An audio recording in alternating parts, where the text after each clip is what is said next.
There are lots of times projects that are driven by senior management because somebody has a very strong opinion. There is a lot of hype around AI, right? And that AI is going to replace product managers or AI is going to transform the way product managers do their work. As a junior, it can be extremely hard to say no, and you also have to know when, right? And let's say if a 22-year-old fresh out of college comes to you and asks you whether he or she should become a product manager today, what would be your advice or suggestion or guidance to them? You start somewhere, focus on that, start becoming good at that, and as you work in that area, you learn from your colleagues.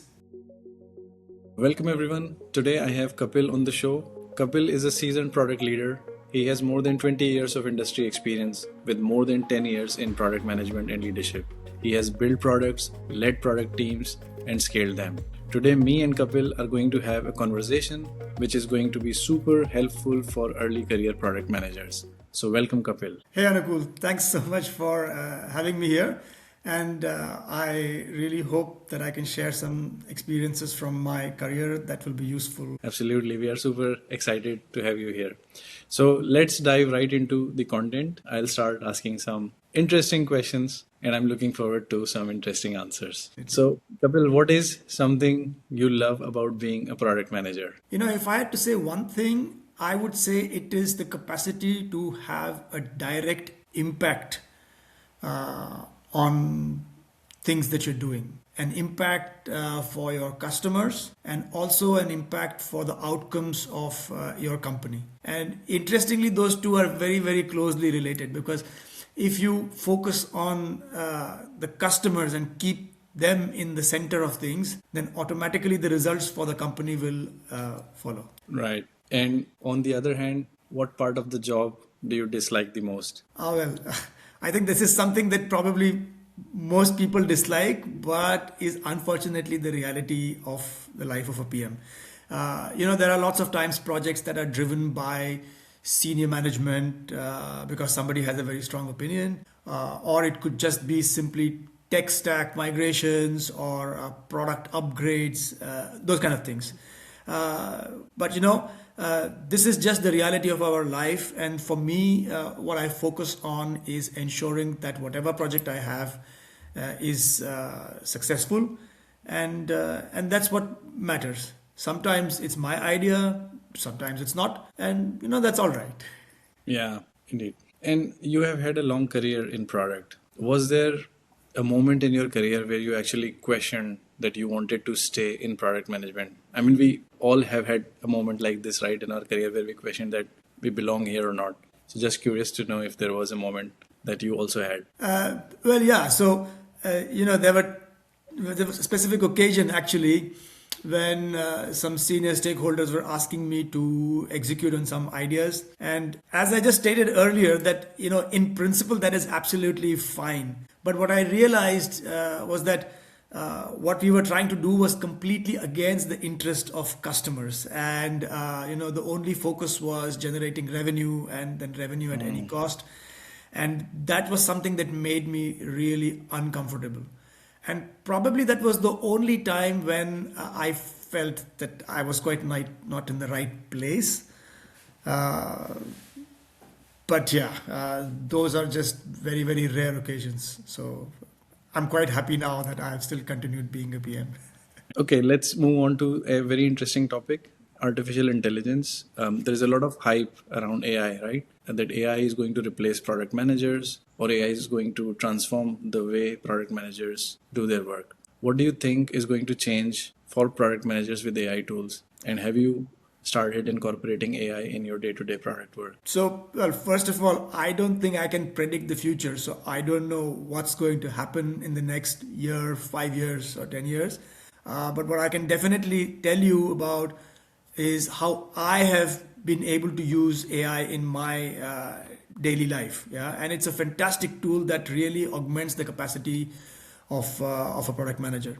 So personally, I have used it for research, or if there are processes that I need documenting.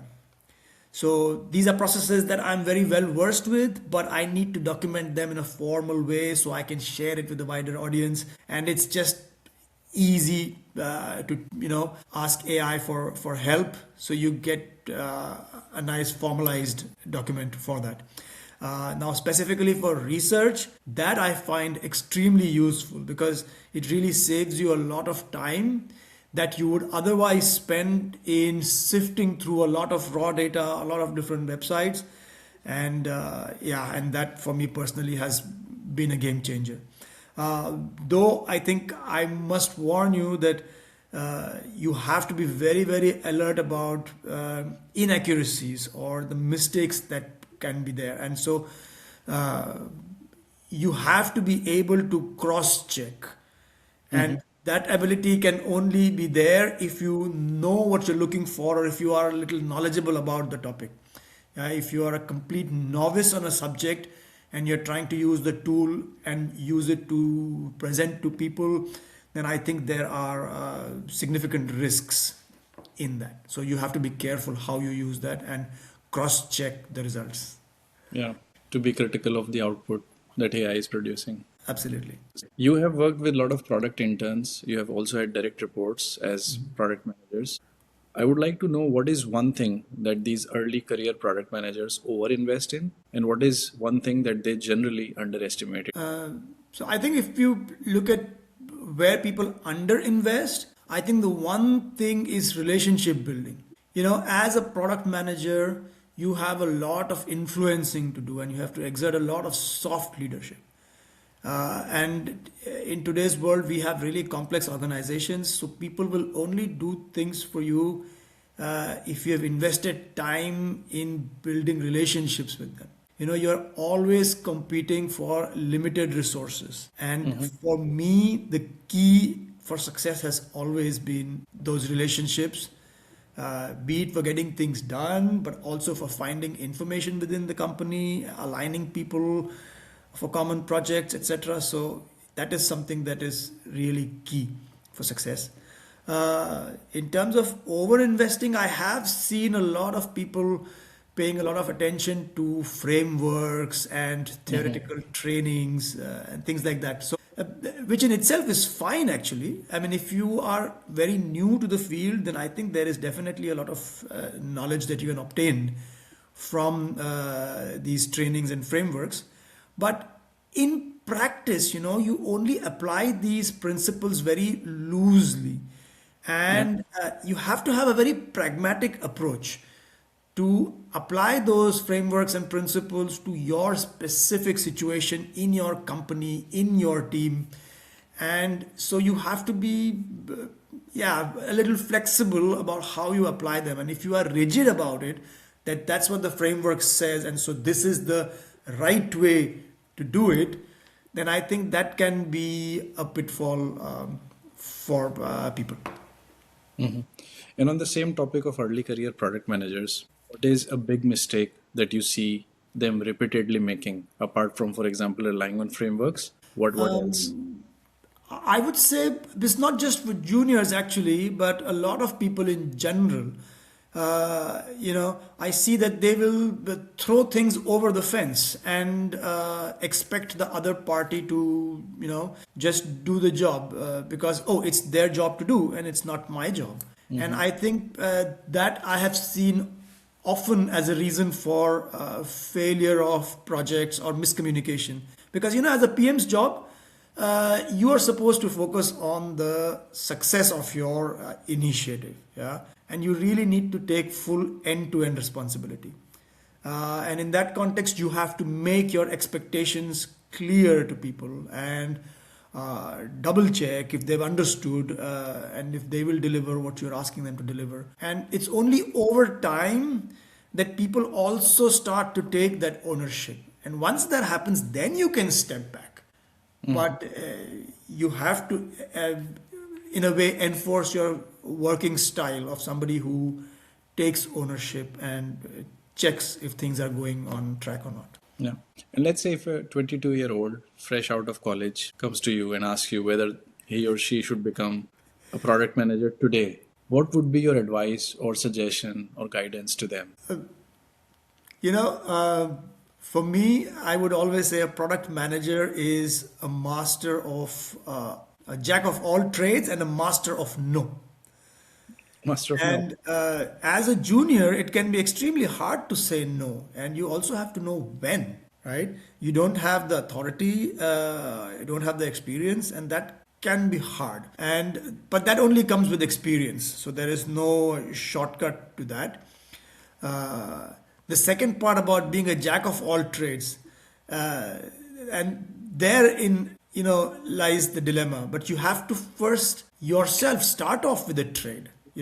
You start somewhere, focus on that, start becoming good at that, and as you work in that area, you learn from your colleagues and grasp things in other areas. And you need to have a certain basic level of understanding of these various fields that are there around a product manager before I feel you can step into a product manager's role. So you can pick any one field: user experience, data, technology, content. Start somewhere, start working in that field, learn from your colleagues, see how things work, and then in a few years, I think you should be able to make a switch into product management. Yeah. And I see a lot of professionals from adjacent streams, for example, QA, engineering, business analysts. They are trying to break into product management. So, what part of being a product manager feels most misunderstood by people trying to break in? There is often this concept that you find in product management literature or product ownership, which says that the product manager, product owner is the CEO of the product. And, actually, in principle, it's a very good idea, and we should all aspire to have a working situation like that. But as I was stating earlier, we work in organizations that are extremely complex. There are lots of stakeholders, lots of decision makers. So you are not always the person who is going to decide what needs to be done. And you have to take inputs from various parties across the board in order to move forward. Also, you don't have direct reports often, and so you are working with a lot of influencing and exerting soft leadership. And it can be very challenging for a product manager if you come with a very fixed mindset that, I'm here, I'm going to call all the shots. And when you see that the reality is quite different, it can come as a shock and create frustration and friction. So I think you need to look at yourself as a product manager as somebody who is an enabler, and or an orchestrator, of an orchestra who's making sure that everything works together as a symphony. And so I think if you keep that in mind, then it's all good. Yeah. So, talking about enabler or orchestrator, what is good product management according to you? I think for me, I can summarize it very simply as, taking ownership. You have to really have the sentiment that this is my product. And as soon as you have that attitude towards your product, then automatically you ensure that all aspects of that product are working properly, and then everything starts falling in place. Now you have to be careful that this is not about micromanagement. Yeah? There's a very thin line there. But basically, you have to give people space to do the work that they do in their areas, but be very clear about what you expect from communication is clear. Then I think that makes a good product manager. Okay, Kapil, thank you. Thank you so much for this interaction. I think the answers that you gave are super, super insightful and relevant for my audience. And I hope people watching this podcast can, take away some key insights from this and also see the other side of product management, right?